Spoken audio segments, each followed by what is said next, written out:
Hi, this is Rob from SeeHowToDoIt.com. Before we start the video, we'd like to thank you for watching. We'd also like to ask you to please like, subscribe, and share on social media, and visit us at SeeHowToDoIt.com, where you could learn more. Today we're going to show you how to replace the fan speed switch on a Mastercool mobile. Let's get started. Also, make sure before starting any service or any repairs, always make sure the unit is unplugged with no power. Here's our fan speed switch right here, and on this particular unit, the high speed does not work. You can see we could click it on a low right here. You can hear the fan come on, and when we go to off and then high, it does nothing. So that pretty much tells us our switch is bad. Which this is the outside here. We're going to remove this screw here, and once we get that open, I'll show you on the inside here. This is where the switch is mounted in here. So once you remove those two screws, this will drop down. Okay, we're going to start by taking out the Phillips.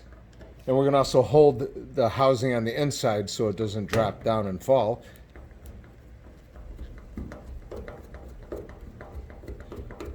So all you got to do is remove these two screws here. That's one.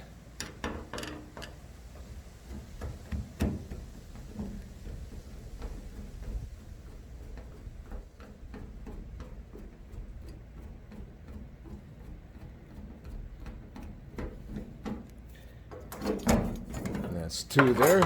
Okay, now that we have the two screws removed, we're ready to remove this plate, and we're going to remove the whole entire plate. So we're going to also disconnect the wires for the pump also. And if you're new at this and you're not used to doing it, you could get some tape, make a number 1 on the wire, a number 1 where it came off from, the second wire, a number 2 on the wire, a number 2 where it came off from, and vice versa with each one. And every wire that you remove, you're going to always want to grab it by the connector, never grab it by the wire, or you could pull it off of the connector and then you're going to have to redo these connectors. So we're going to do the same thing with all these wires. We'll disconnect all the wires, then we'll be ready to replace our switch. I'm used to doing this, so I won't have to make any kind of diagram. Okay, once we have our plate removed, you'll have it in your hand here, and this is our fan speed switch that we're going to remove here. So we'll just flip it over here, and you can see there's a tab right over here and a tab here that you can see, and we're going to actually just take the screwdriver and push in on that tab, and that will enable us to remove the switch. We'll just push in right over here. You can see the switch went down, and we'll come up over here, push it in there, flip it open here. Then we could pull out our switch. Now we're ready to put in our new switch. Okay, here's our new switch here. It is a different color, which really doesn't make a difference. We'll also put a link in the description to help you find it, because these can be a little bit of pain in the neck to find, and you want to make sure it's the right size. Otherwise, it's not going to fit in. So we're just going to slip it in here and then push it in. And you could actually hear that it snapped in. Now we're in there.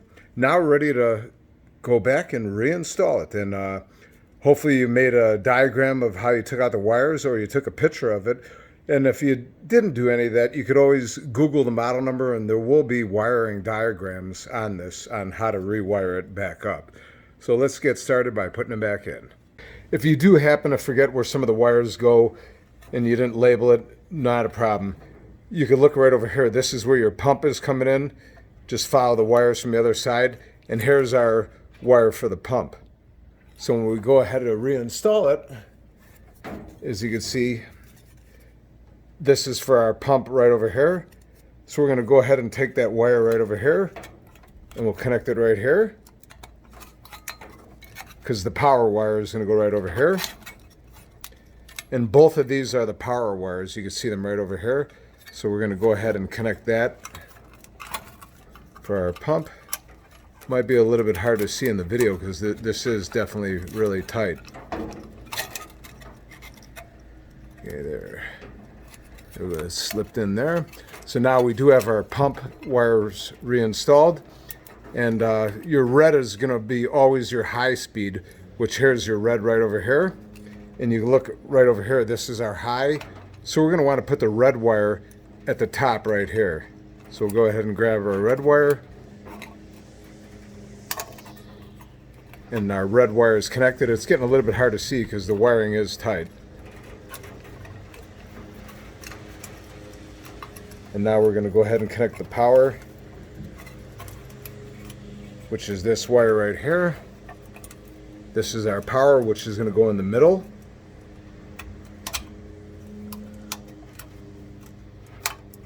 Okay, we have our power wire here.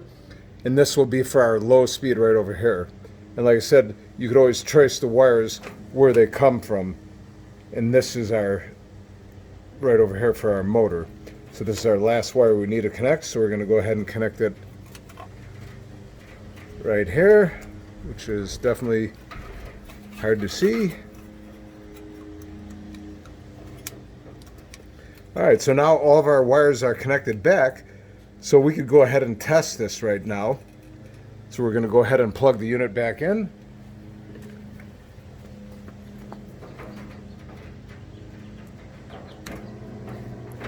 All right, and you're going to want to make sure your pump is off. You don't want to burn that out. So here's our low speed right here. So you can hear it's on the low speed. We'll click it to off. And here's our high speed here. Which you can tell that's the high speed, how noisy it is. So we're going to go ahead and put it back off. And now we're going to unplug it. And we're going to remount our plate assembly.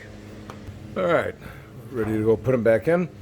And you're going to want to make sure the front plate is lined up with the back of the box so the holes are showing through, which you might be able to see that right over there. They're showing through. And when you put it back in, you're also going to want to make sure that you don't put it upside down. Otherwise, when you reinstall it, the writing will be upside down. So now we're ready to put it back in. We'll tilt the camera up here a little bit so hopefully you can see this.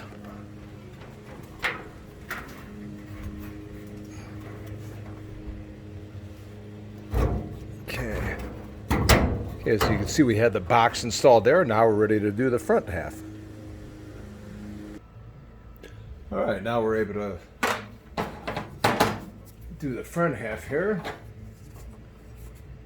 Which if you have somebody to possibly help hold the inside, it might be a little bit easier. Get one of the screws put through here. And you're going to want to make sure you don't forget to put on your gasket, which we have here. So we'll go ahead and slip this on here.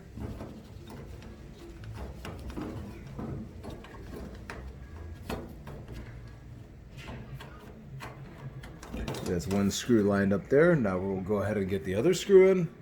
I'm going to start slipping another screw here.